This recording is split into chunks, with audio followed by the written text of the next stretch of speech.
Vai iniciar hoje, professor? Pode? Eu começo? Esperar iniciar a gravação. Já começou. Não, tá carregando ainda. Tem que fazer um barulhinho. Falei, a internet hoje tá. Não, já está gravando, estou vendo aqui gravando. Não, tá. Aí, agora começou.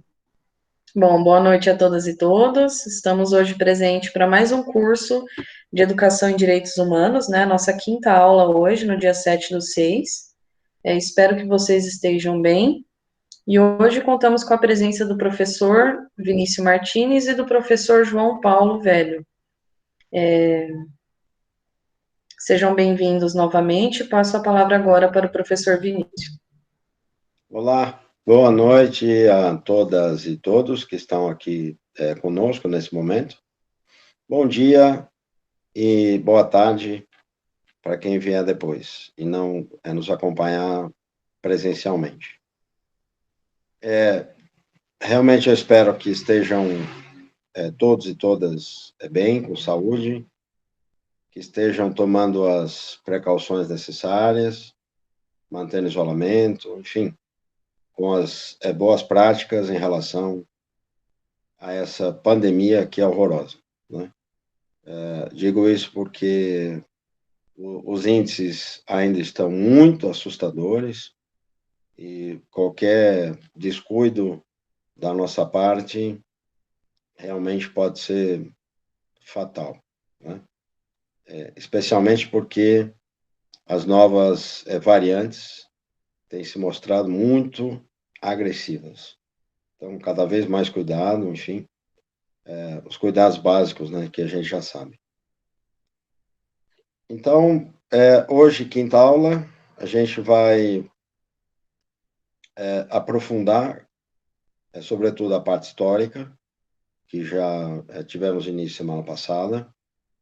Eu quero destacar um pouco mais em cada um desses itens. E, obviamente, né, assim que vocês tiverem questões, ou também quiserem colaborar nesse aprofundamento, será interessante. São períodos históricos, assim, bem largos, né, bem longos. Eu seleciono, como, enfim, ali já fica uma dica também, né? Cada um que seleciona já apresenta um pouco a sua visão de mundo, né?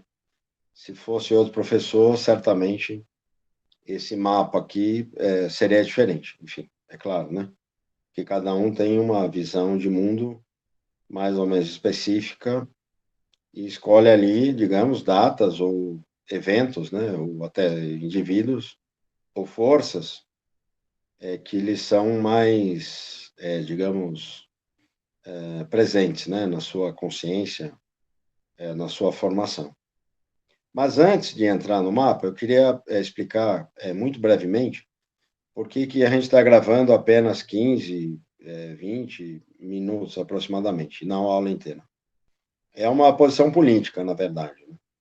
Eu acredito que uma boa parte da universidade tenha feito isso, de não gravar as aulas inteiras, exatamente para não se criar um precedente, uma justificativa para um tipo de EAD, né? Para que nenhuma posição oportunista venha a ter uma ideia brilhante, né, de tornar isto aqui uma realidade e algo contínuo e permanente.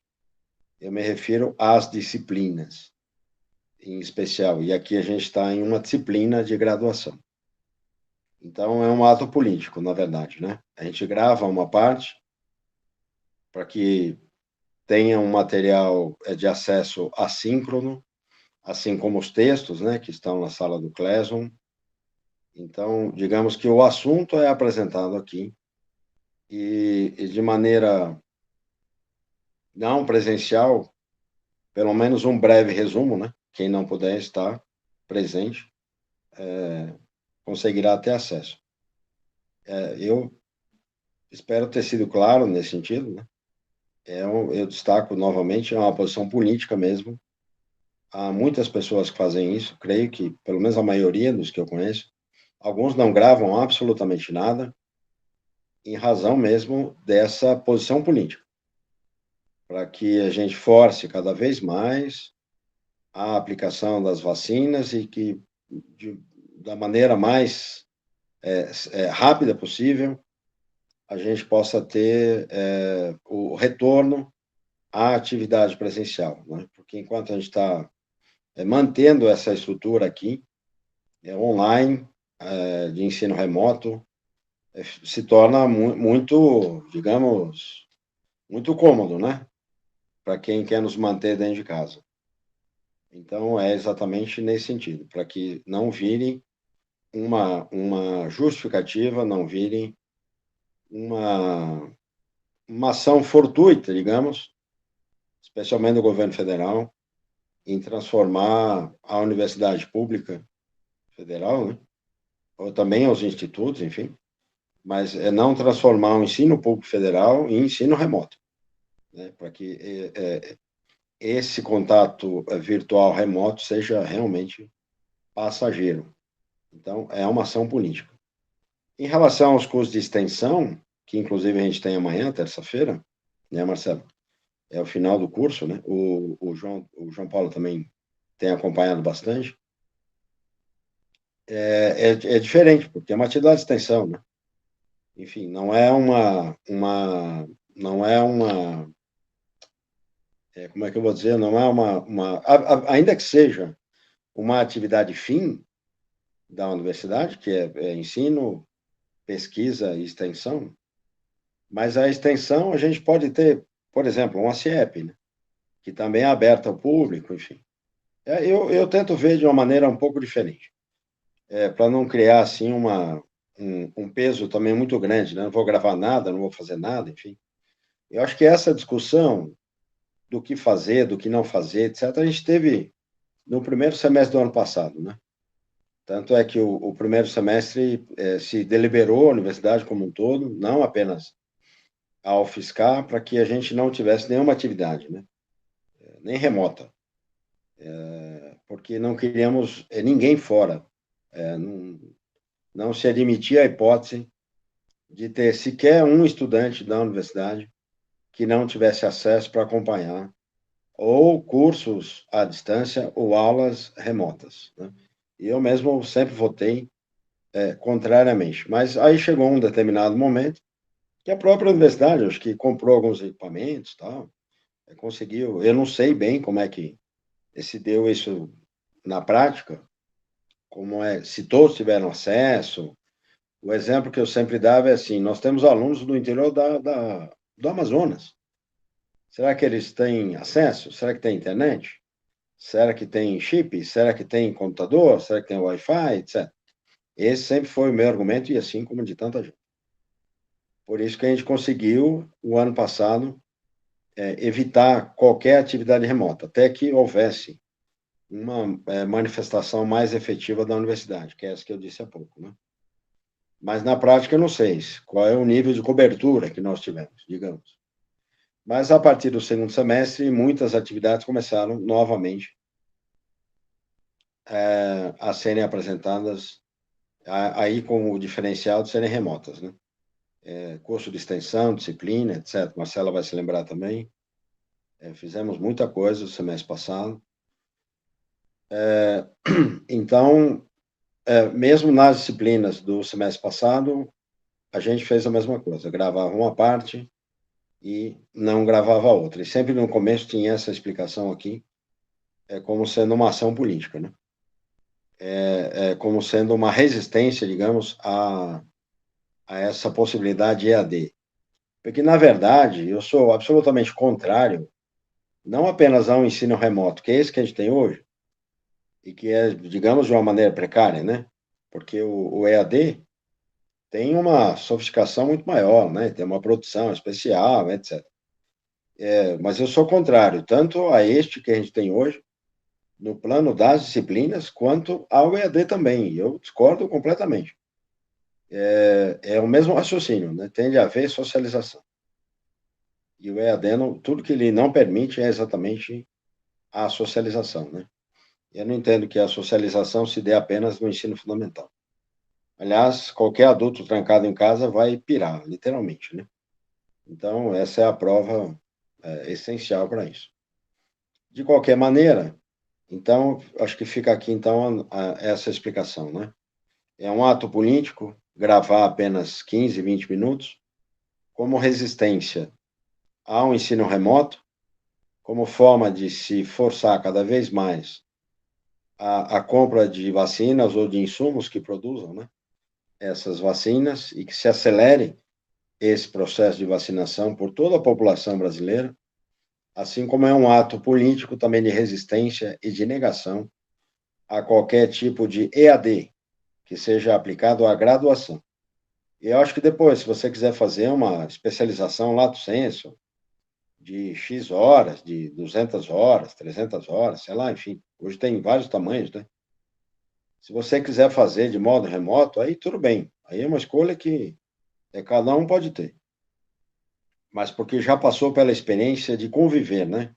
Digamos ali com seus pares, nas várias idades, nas várias formações sociais, trocando experiência política dentro da sala de aula. Então, fica aqui o nosso voto de protesto, digamos, frisando, né, contra o ensino remoto, para que se acelere o processo de vacinação, e, sobretudo, contra a educação à distância.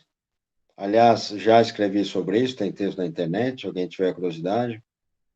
Eu escrevo educação à distância com crase, exatamente para mostrar que é um processo que se coloca cada vez mais distante, né, ou que se distanciam as pessoas umas das outras, né? Tem os técnicos tiram a crase para dizer que essa distância ela é relativizada, ela não é relativizada, ela é cada vez mais aprofundada. O exemplo concreto que eu tenho para dar é o mesmo que eu passei agora, que é este: coloque um adulto dentro da sua casa por 6 meses, o mínimo de contato social por dia, para ver se não vai ficar também apresentando alguns sintomas. Aliás, eu apresento. No meu caso, algumas vezes, um aprofundamento de ansiedade muito grande. O que impede ter um mínimo humor, né, digamos, de convivência, até que melhore o processo. E eu expliquei um pouco para a Marcela, para o João Paulo também, em relação à semana passada, foi exatamente isso que ocorreu. E como eu não tomo remédio, então eu só tomo água, né? A água é um melhor antibiótico, digamos, né? Porque ao mesmo tempo que também elimina qualquer vírus, né? Qualquer outro tipo de doença, pelo próprio processo de filtragem dos rins, né? Mas também é um bom remédio contra a ansiedade, né? Você não come porque tomou mais água, quer dizer, não come além do necessário, né, digamos. Você não enche de doce, você não fica procurando coisas, né? Só que é um processo mais lento, né, do que tomar remédio. Então você pode tomar muita água, vai demorar mais tempo, vai ter o mesmo efeito, vai, mas vai demorar um pouco mais, né? Exatamente, 70% de água. E os 9 primeiros meses da vida são, né, em água, tá certo? Ok? Tudo bem, então é isso, né? Hoje, então, alguma pergunta de quem está na sala sobre essa primeira parte? Não? Nenhum comentário? Então, ok. Como vocês começaram a ver na semana retrasada e já na semana passada também, com um pouco mais de detalhes, nós entramos na parte histórica, né, dos direitos humanos. Então, só para relembrar um pouco, eles são naturais, são universais, são indivisíveis, são intransponíveis, são inalienáveis e são produto da história. Quando eu digo produto da história, obviamente, tem que lembrar que é sempre uma luta política envolvida no processo, né? A história não se faz por si. A história se faz por ações políticas. Às vezes, com indivíduos que ganham uma projeção maior, exemplo, Martin Luther King, Gandhi, Lenin na Revolução Russa, e, enfim, grandes nomes, né? Estou pensando no lado positivo. E tantos outros. A Revolução Mexicana, a gente vai ver um pouco daqui a pouquinho.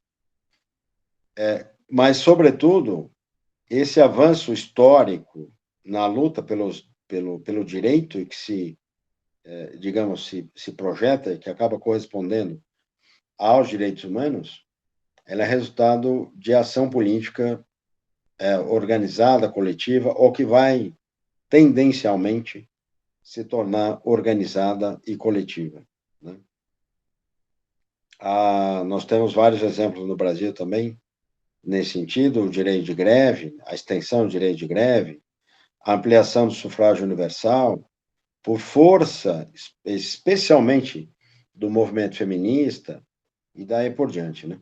A luta antirracismo, que obviamente gerou uma legislação infraconstitucional muito mais, digamos, corretiva, uma legislação penal contra o racismo muito mais incisiva, isso, obviamente, por pressão do movimento negro, que não impede, obviamente, de ter a participação de brancos, assim como os movimentos feministas, porque também são vários, né, não impedem a participação de homens, e assim por diante. Ou não binários, né, para ficar uma linguagem da moda, digamos. Da moda do politicamente correto. Agora, tem uma brevíssima divisão histórica dos direitos humanos que eu acho perfeita, que não impede, como a gente vai ver daqui a pouco de novo, dentro do mapa, não impede que a gente faça um desdobramento. Mas ela é perfeita porque ela é uma síntese. E dentro dessa síntese, a gente consegue ver passado, presente e futuro. É uma síntese trazida pelo professor Fábio Conder Comparato. Essa formulazinha que eu vou passar agora é dele, né? Ele divide as gerações básicas dos direitos humanos em três gerações, três fases, que, por sua vez, correspondem ao lema da Revolução Francesa. Então, é perfeito, porque você já imediatamente se remete, digamos, ao período mais profícuo, o período de, efetivamente, de lançamento, digamos, né, da ideia mais robusta dos direitos humanos, que é o período da Revolução Francesa, o auge também, o período áureo do Iluminismo. Então, tanto nos remete à sua origem, que é esta Revolução Francesa, ou o período áureo do Iluminismo, quanto a partir do lema da Revolução Francesa, nós entendemos passado, presente e futuro, né? Em três palavras: liberdade, igualdade e fraternidade. Tá certo? E tem que ser exatamente nessa ordem. Porque, inclusive, nesta ordem em que os direitos humanos começam a ser reivindicados. Primeiro, com foco nos direitos de liberdade, primeiro, com foco nos direitos individuais, que gradativamente vão se tornar também direitos fundamentais.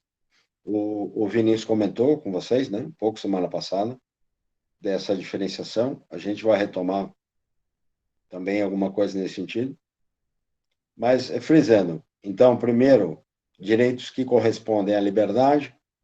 No segundo momento, direitos que correspondem à igualdade, né? E é sempre bom pensar, e aqui eu sempre uso também de uma formulazinha, mas aí não é do Comparato, é do Hegel, que entre escravos e senhores, ou entre servos e grupos dominantes, digamos assim, não há igualdade, né? Então, é fundamental que se apresente para a nossa reflexão, para a nossa retrospectiva histórica, o quanto custou a instauração dos direitos de igualdade, ainda que fosse de uma igualdade formal, ainda que fosse aquela igualdade para dizer assim, homens e mulheres são iguais perante a lei. ainda que fosse para dizer trabalhadores e empregadores são iguais perante a lei. Ou seja, não há mais senhores e escravos. Né? Essa formulazinha, portanto, da ideia de igualdade, de que entre servos e príncipes, entre servos e reis, entre eles, obviamente, não havia nenhum pressuposto de equivalência, ou de igualdade, ou de isonomia. Essa é a primeira reflexão trazida por Hegel, e que vai ser retomada, de certa maneira, no âmbito da filosofia jurídica, e que vai corresponder a isto que eu disse agora, chamada de igualdade formal. A gente vai ver de novo daqui a pouco no mapa também. Mas este é o segundo enunciado da Revolução Francesa, não é isso? Então, o primeiro, que é o da liberdade, corresponde ao século XVIII. O segundo, que é o da igualdade, corresponde ao século XIX e XX.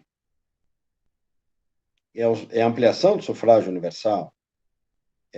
Volto a dizer, a igualdade entre empregadores e trabalhadores. E essa ideia de igualdade formal, ela é tão importante que ela serve de fomento, serve de fermento para o direito à greve, que eu mencionei anteriormente.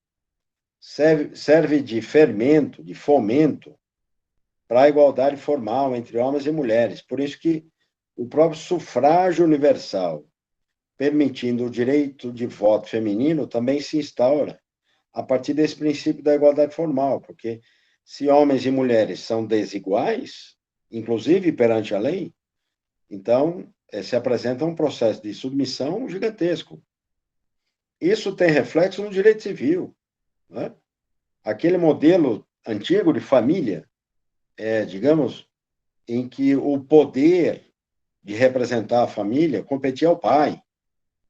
Então, comprar e vender um imóvel, comprar e vender um bem da família, a mulher não poderia fazer sozinha, tinha que ter autorização do marido. Imagina, a Marcela, se fosse comprar um carro, teria que ter autorização do pai. Ou se fosse comprar um apartamento e fosse casada, aliás, eu não sei se é casada, eu nunca perguntei, aliás, mas se fosse casada, teria que ter autorização lá do marido.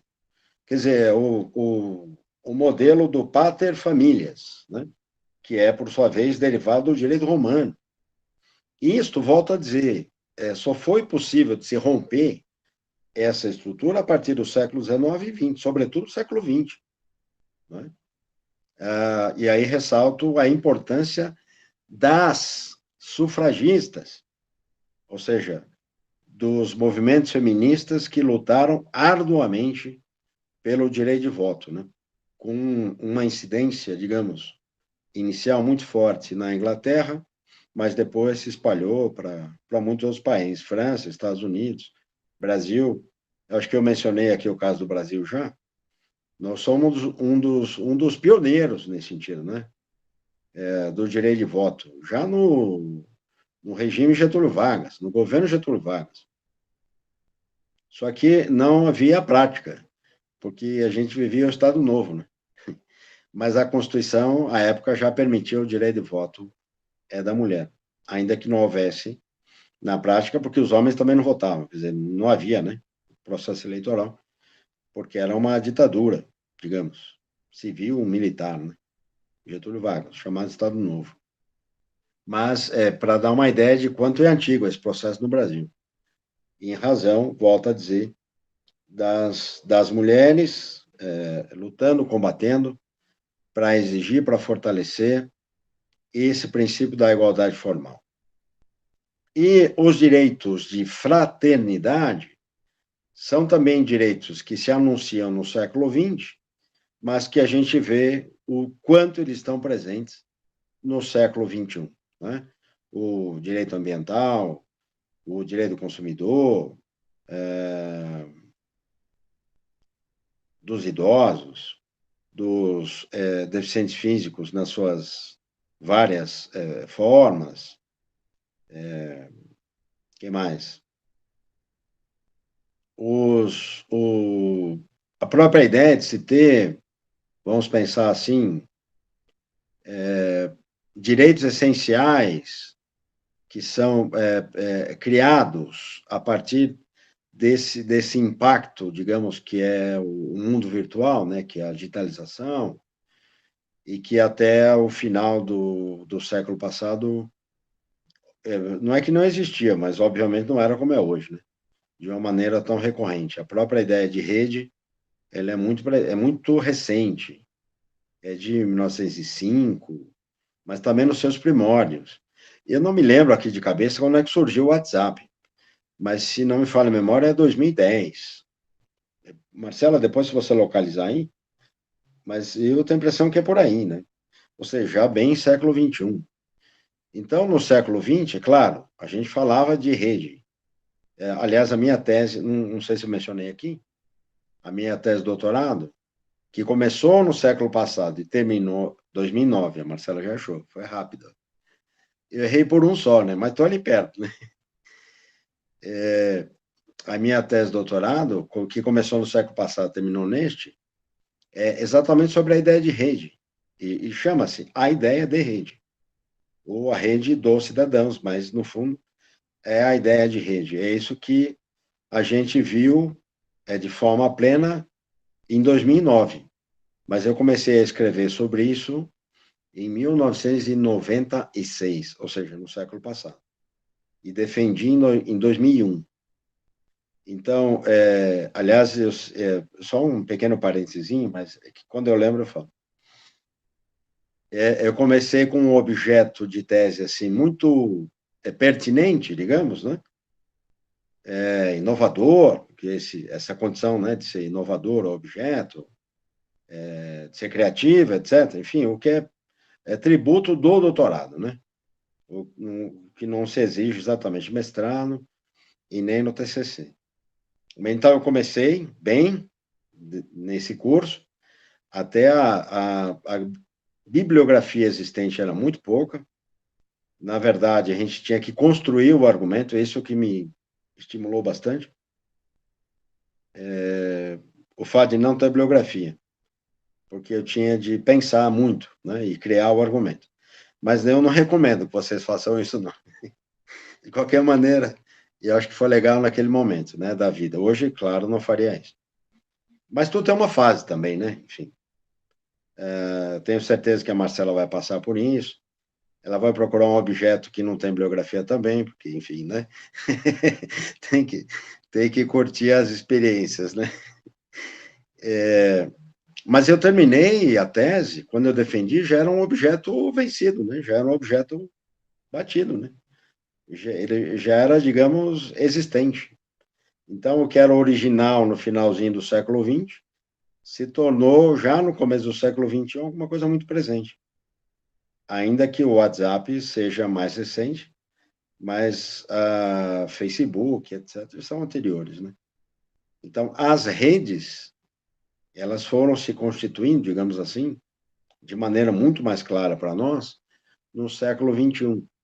Assim como a defesa do meio ambiente, assim como a defesa dos direitos da criança e do adolescente, que começam no final do século passado, mas ganham fôlego, uma presença muito maior para nós hoje, além Maria da Penha, enfim, toda essa outra legislação que é mais específica e que corresponde, digamos, né, a um aprofundamento do processo civilizatório e que está muito claro no século XXI, está também muito claro lá no lema da Revolução Francesa, quando eles falam e defendem a fraternidade. São direitos que correspondem efetivamente a toda a humanidade, né? Aliás, faço um convite para vocês. O nosso debate amanhã no curso da Constituição é exatamente sobre meio ambiente. É o artigo 225 da Constituição Federal. Marcela, se tiver o linkzinho, você põe no. Já ficam convidados, né? Então, a quem interessa o meio ambiente é o mundo inteiro, né? Não há uma pessoa que possa respirar um ar poluído, tomar água poluída, viver numa cidade inóspita, enfim, ou num campo desértico. né? Não há ninguém, não há vida, né? Fora de um meio ambiente sustentável e eu diria hoje que necessita de muita recuperação, né? Não apenas de prevenção, mas sobretudo de recuperação. Tá claro, mais ou menos nesse sentido? Esse lema da Revolução Francesa, e só para fechar aqui a nossa parte da gravação, o lema, eu diria que o lema da Revolução Francesa de 1789, para nós, no Brasil, de 2021, é um dilema, né? Porque o lema inteiro, as três fases clássicas de edificação, de construção das gerações dos direitos humanos, de acordo com a Revolução Francesa, ou o lema, o seu lema, no Brasil de 2021, por incrível que pareça, ou por pior que seja, sofre graves ataques. Né? O lema inteiro.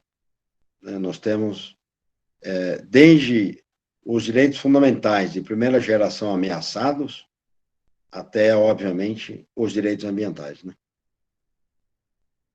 Não preciso nem falar disso. Mas, enfim, também fica como um dado político nesse sentido. Né?